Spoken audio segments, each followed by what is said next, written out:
Okay, guys, book 11 of the Odyssey. This is a long one. A lot of information in this. Remember, after book 10, after the Lystragonians, all the boats are gone except for one, Odysseus' ship. So it only has about 25, 30 men left. Now, before he does anything, Circe tells him he has to visit the underworld, and she tells him how to do it. He has to dig a pit in the ground and then sacrifice a bunch of animals and pour the blood into the pit, and then he can enter into Tartarus, the underworld, the land of Hades. Only the most amazing men get to wander into Tartarus when they're still alive. For instance, Heracles, Orpheus, Aeneas, if you're talking about the Romans, um, and Odysseus. He's one of the few that get to enter Tartarus and then leave. The first person he sees on the outskirts of Tartarus is Elpenor. This is the drunk guy from the night before that fell off the roof and broke his neck. And he asks Odysseus to please bury him properly because he cannot get into Tartarus without being buried. That's lines 56 through 75. Odysseus next sees his mom in the underworld. She's dead. Her name is Anticlea, but she cannot speak to him. He must speak to Tiresias first in the underworld. He didn't even know that she was dead, and this makes him very upset, okay? Now he goes to Theban Tiresias, the blind seer, and Tiresias lets Odysseus know that Poseidon is the one that is upset with him for blinding his son Polyphemus. He tells Odysseus that after he leaves this place, he's going to end up on the island of Thrinacia, and the advice is do not eat the sacred cattle on Thrinacia, even though you're starving, because they're sacred to Helios, the sun god, and you don't want to get him upset. This is the guy that drives the sun across the sky, or he used to before Apollo started doing it. But you don't want to eat his cows. This is a future event, okay? He also tells Odysseus how to ease Poseidon's anger after he is back on Ithaca and his house is back in order. And to do that, Odysseus must, after he takes care of the suitors, walk inland on Greece, go to the mainland on Greece until he finds men that do not know what an oar is. In other words, they've never sailed before. They've never seen the sea. And then Odysseus must offer sacrifice to Poseidon, many animals, and then plant the oar in the ground as like a temple to Poseidon. And then he'll be allowed to not be angry anymore, and Odysseus can live in peace. After talking to Tiresias, Odysseus talks to his mom, Anticlea. She tells him that she died of grief because he was not home. But she also tells him what's going on back at the house. Penelope is still faithful. His father, Laertes, is so upset at how the suitors are treating Odysseus' house that he sleeps in the ashes by the fire and wears poor clothes. He sleeps in the slave quarters. He doesn't sleep in the main palace. Remember, Odysseus is a king. He's staying in the slave quarters. Odysseus tries to hug his mom 3 times because you should always hug your moms because they love you so much. But she slips away each time because she is a shade, and this makes him very upset. The next people Odysseus sees are the great and virtuous women of Greek myth. And I'm not going to go into detail about all these people. Odysseus speaks to these women, and it shows how virtuous Penelope is compared to them, as they're great women, and Penelope is a great woman as well. So that's all you need to know about them. Not a big deal. Next up is Agamemnon. I told you this guy's going to keep coming up. The king of the Greeks, line 407 to 480. Now he is very upset. We hear his story yet again, okay? And how his wife Clytemnestra, soon after he left, took a lover, Aegisthus. And then when Agamemnon finally got home after 10 long years at war, they murdered him. So much so that the floor steamed with blood. Remember, the floors are probably made of hard-packed dirt or ceramic tiles. So that's going to be pretty chilly. And when hot blood hits it, it steams. And that's a pretty vivid image. They also killed Agamemnon's war bride that he took away from Troy. Her name is Cassandra.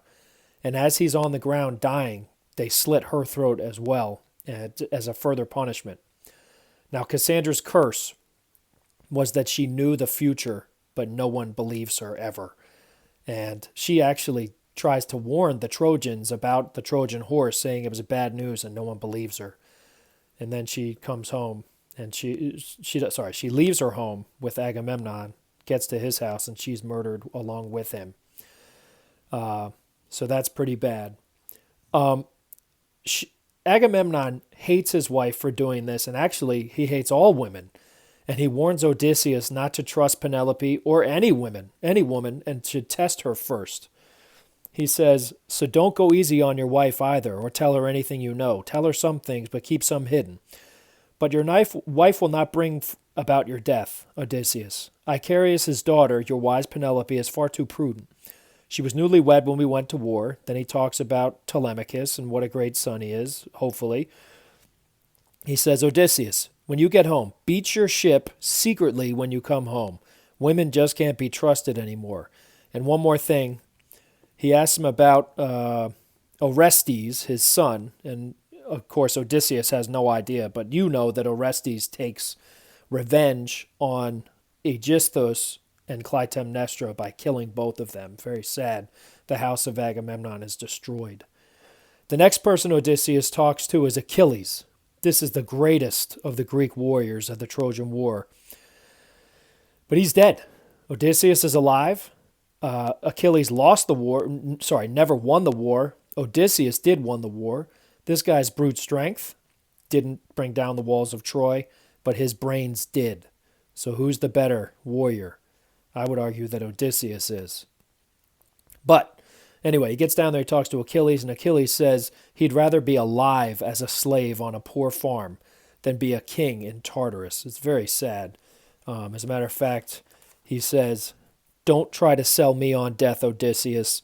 I'd rather be a hired hand back up on earth, slaving away for some poor dirt farmer than lord it over all these withered dead. Even being alive is much better, even if you're poor, than being dead, is what he's saying. He'd rather be a poor man alive than a king in Tartarus. He asks about his son, Neoptolemus, and Odysseus says, your son was great.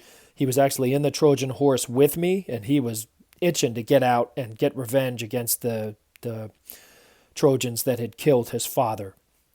And he says, last I left him, he was great, and I'm sure he's going to make a rich king and a great warrior.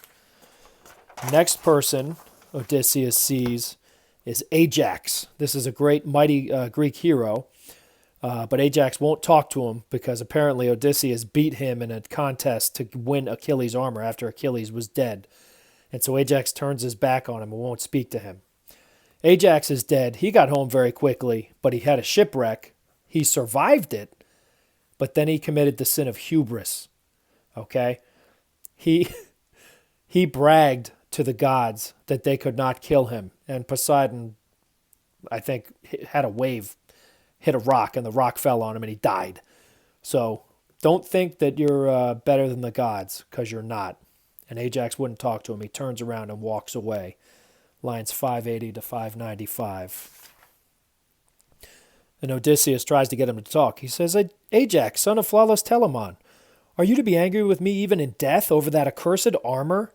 The gods must have meant it to be the ruin of the Greeks. We lost a tower of strength to that armor. We mourn your loss as we mourn the loss of Achilles himself. Zeus alone is to blame. I spoke, but he said nothing. He went his way to Erebus to join the other souls for the dead. Didn't even speak to him. Now we get to these three major punishments that happen in Tartarus. The first one is Tityus.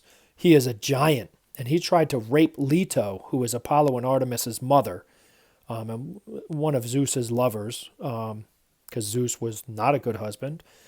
And forever he was punished, this guy Tityus, by two vultures forever eating out his liver, tearing it out, and then it grows back, and then they tear it out again.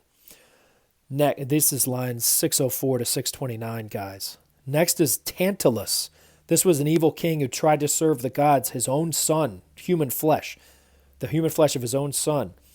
And he is in a lake up to his chin, and there's a tree right above him with low-hanging fruit. And he's starving and thirsting. He's on the verge of dying, even though he's already dead. And every time he tries to get water, the water just washes away from him. And every time he reaches for the fruit, the wind blows the branches too high for him to reach. So he's forever on the brink of starvation and dehydration. And this is where we get the word tantalizing. If something's tantalizing, it's so close you just can't reach it.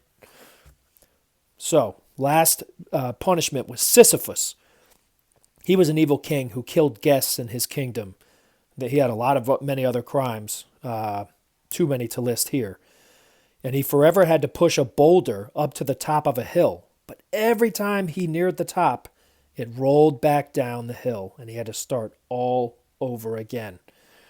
Now, there's the Greek line for this goes like this. And if you listen, it sounds like a rock going down a hill and bump, bump, bump, bump, bump, bump, bump, bump until it hits the bottom. So listen to this in Greek. Autisapaide pedonde kolindeta laos anaides. And that means, then again the stubborn boulder went rolling back to the plain. All the way at the top. Listen to it again. Autisapaide pedonda kolindeta laos anaides. So, pretty cool the way that the poet Homer put that sounding like a rock going down a hill, tumbling down a hill. Now, the last person that Odysseus sees is Heracles. And Heracles is the greatest of all Greeks. He was a heck of a warrior, mighty warrior, almost invincible. He was super intelligent. He spread wisdom throughout the Mediterranean world, and he was a very virtuous man. Odysseus has a chat with him showing that he is on the same level as Heracles. Odysseus and Heracles. Heracles visited the underworld, great warrior, intelligent, virtuous, and that's Odysseus as well. He's on the same plane as this guy. He's just as good. So that's book 11, guys.